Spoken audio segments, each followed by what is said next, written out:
हाय दोस्तों, मैं जैसे कि बताया था कि मैंने कि ये सीरीज पूरा करवाऊंगा कि पूरा साइंस सिलेबस जो है एक कवर करवा के रखूंगा। पूरा साइंस जो है हम एक साथ करके ही रहेंगे। साइंस का क्वेश्चन पहले चैप्टर वाइज करते थे कि हमने कौन सा चैप्टर, ये हमने डिसाइड नहीं किया कि कौन सा चैप्टर यूज़ करें।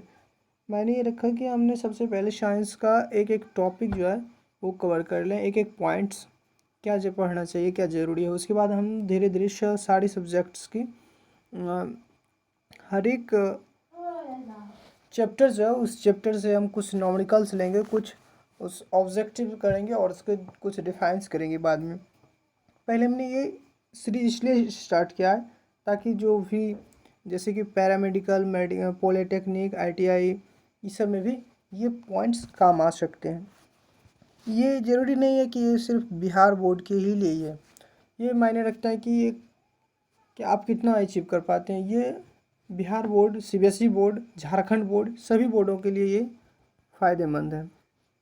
इसीलिए हमने इसको रखा है कि ये टॉपिक जो है सभी को पढ़ना चाहिए। जैसे कि वर्क यानी एनर्जी, वर्क, पावर, एनर्जी, और ये सारी सब्जेक्ट टॉपिक वाइज होता है। जैसे कि मेरा पॉइंट हो गया वर्क, अभी हमने तो 2 पार्ट पहले ही कवर कर चुका है।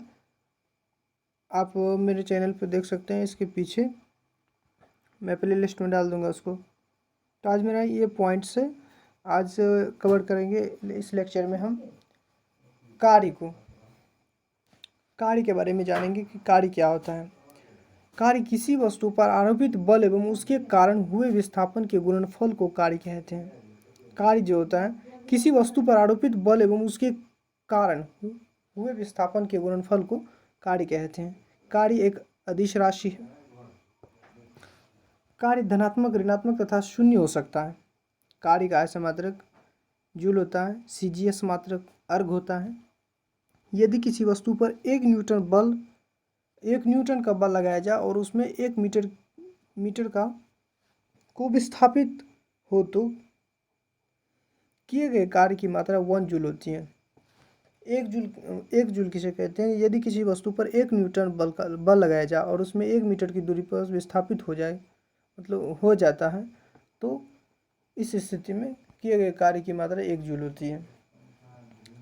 इसे हम अब एग्जाम्पल के थ्रू समझते हैं। 1 जूल बराबर 1 न्यूटन गुना 1 मीटर, अर्थात 1 केजी बराबर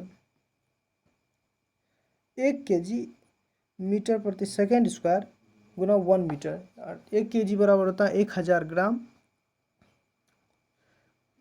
और 1 मीटर बराबर 100 सेंटीमीटर।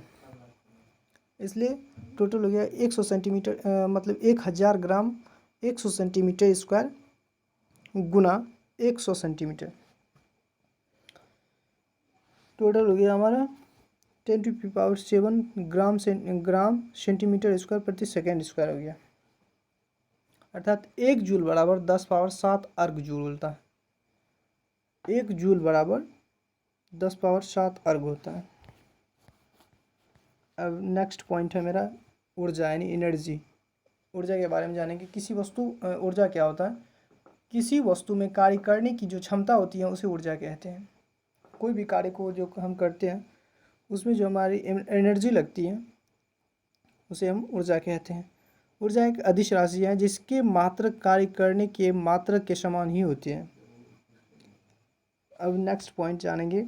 यदि किसी वस्तु द्वारा किया गया कार्य, मतलब कार्य किया जाता है, तो उसकी ऊर्जा में कमी आती है, परंतु किसी वस्तु पर कार्य किया जाता है तो उसकी ऊर्जा में वृद्धि होती है।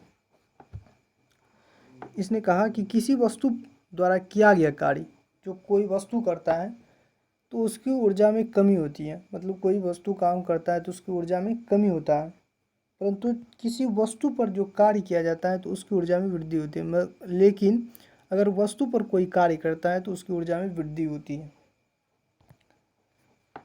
कैलोरी ऊर्जा का एक बड़ा मात्रक है। कैलोरी ऊर्जा का एक बड़ा मात्रक है। 1 कैलोरी बराबर होता है 4.18 जूल होता है, अर्थात 4.18 होता है। 1 calorie equal to 1 kilo calorie. 1 gram पानी को गर्म करने पर उसके तापमान में 1 डिग्री की वृद्धि करने के लिए जितनी ऊर्जा चाहिए वह 1 कैलोरी कहलाती है।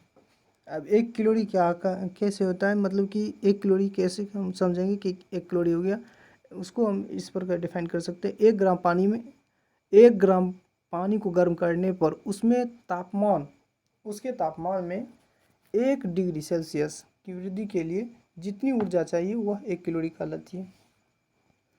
गतिज ऊर्जा, काइनेटिक एनर्जी, काइनेटिक नहीं मतलब जो भी।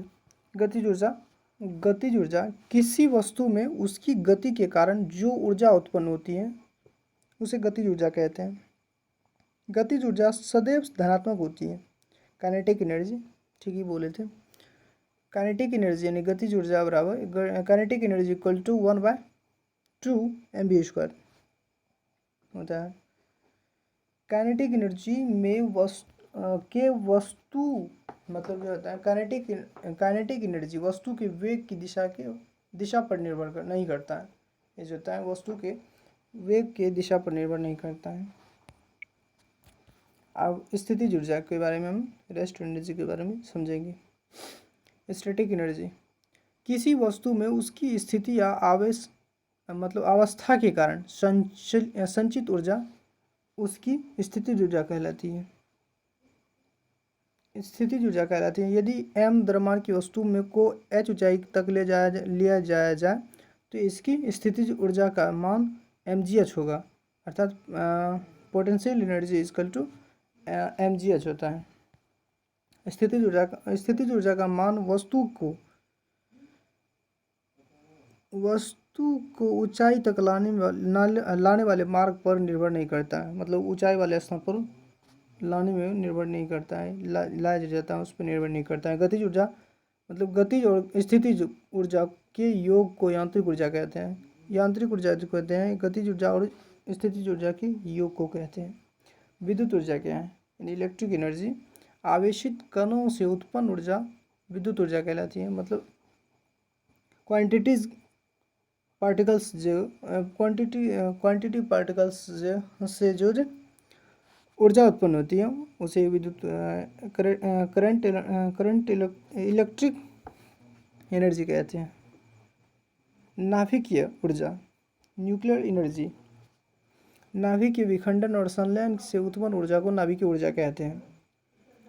A4 away F4 from the reactors। ऊर्जा संरक्षण का नियम अब जानेंगे। ऊर्जा को ना तो उत्पन्न किया जा सकता है और ना ही इसे नष्ट किया जा सकता है, अर्थात ऊर्जा संरक्षित रहता है। ऊर्जा के केवल रूप में परिवर्तित किया जा सकता है। ऊर्जा को केवल परिवर्तित किया जा सकता है।